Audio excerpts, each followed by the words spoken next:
Our drops only video has around like 20 million views, and one of the main reason why we got so many views is the bass boosted audio. So in this video, I'm gonna show you my secret sauce, how I edit my audio and get that bass.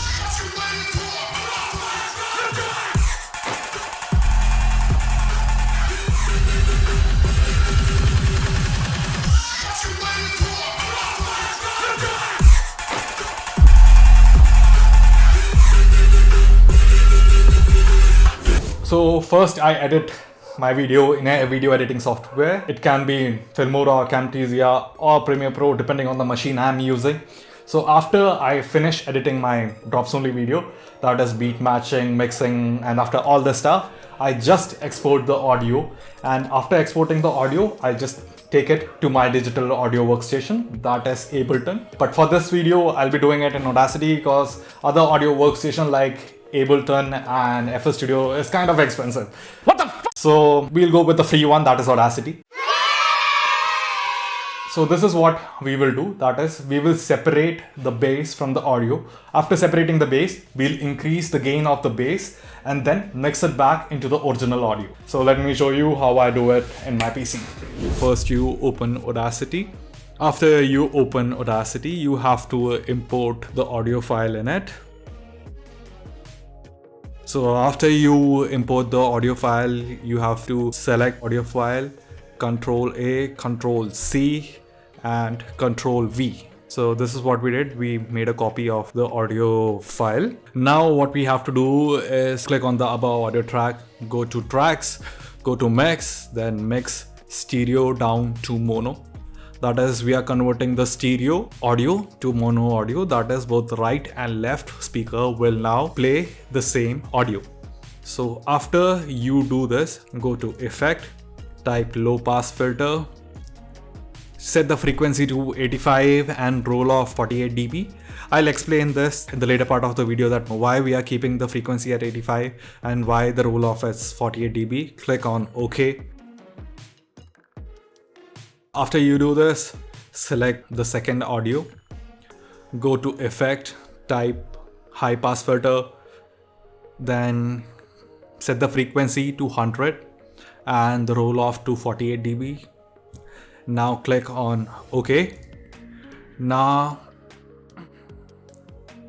you have to repeat this process 3 times. So once we have done, now the second, this is the second time. And now the third time. Yes. So this is what we have done. So we have separated the bass from the original track. So we have 3 tracks. That is the first track, the second track, the third track. So the first one is the bass. So first one will be played by this bad boy, and the second one will be played by the left channel, and the third one will be played by the right channel. So this is what we have done. We had a single audio track, and now we separated into 3 different audio tracks where we have the bass, the left and the right, in such a way that now we can individually control the sound coming from these 3 speakers and manipulate it. So we can, mix the left channel, right channel and the bass in whichever configuration we want. We can increase the left, we can increase the right, we can increase the bass. You can do anything with this. So isn't it like very, very cool? So now let's hear how it will sound. So if you play the first track, that is the bass, it will sound like this.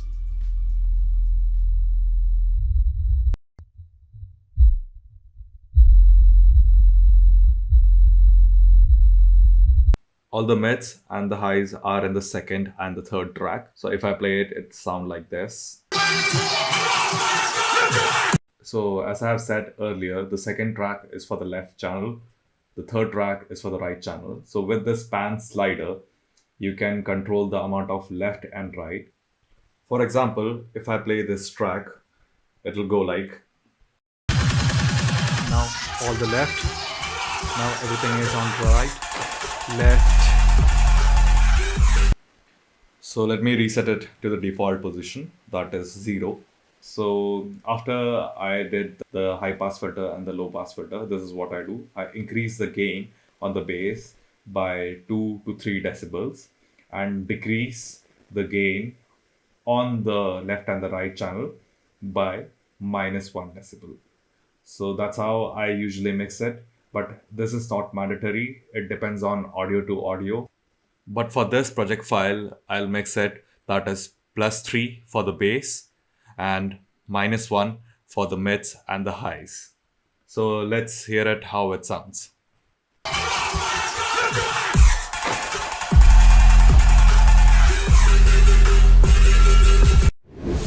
Let's start with the nerdy part, starting with why we are mixing the bass in mono.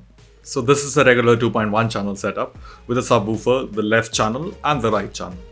So as I have told earlier in my videos that the sound frequency range is divided into 3 parts, that is the lows, mids and the highs. So the lows, that is the bass, comes from this bad boy, that is the subwoofer, which is usually mono. That is, tomorrow if I add a second subwoofer, both the subwoofer will play the same audio signal. However, in case of the left and the right channel, the case is a bit different. That is, both can play different audio signal at the same time. For example, the left channel will play, say suppose hi-hats or piano, whereas the right channel will play a violin or a guitar at the same time. So in simple words, mono means a single signal irrespective of number of speakers, like the signal coming out of your subwoofer or the bass.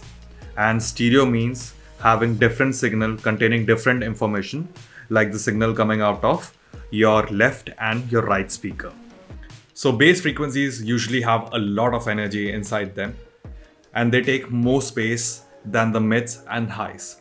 So in order to keep or limit the amount of space inside the mix, we usually keep the bass in mono. Now let's talk about roll off. In roll off, you can see this like 6 dB, 12 dB, 24 dB and 48 dB. So what roll off means is the steepness of the low pass filter or the high pass filter. As you can see, it's now 48 dB, and 48 dB has very steep angle. Whereas if I change it to 6 dB or say 12 or 24, the steepness reduces. See, that's how simple it is. It's same as I've shown it in Audacity. It's just that in Ableton you have a visual representation for it, and in Audacity it's just numerical numbers. So that's how simple it is, and I hope you guys learned something new in this video. If you did, please like it, and I'll see you in the next video. Take care, bye bye, see ya.